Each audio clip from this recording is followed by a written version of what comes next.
One of the most significant enhancements we've made to the count feature in AutoCAD 2023 is the ability to define a specific region of your drawing that you want to count. You can specify a count boundary by dragging a box over the area you want to count, by defining a polygonal counting boundary, or by selecting an existing boundary object. We've also added the ability to select sets of counted objects, giving you more control over the objects that you need to count. Additionally, you can now recall counted objects from count tables that you create, even after you've closed the count palette.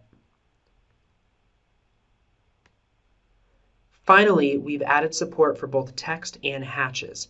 This means AutoCAD can accurately distinguish between blocks with the same geometry but different hatch patterns or text, giving you greater accuracy and more granular control.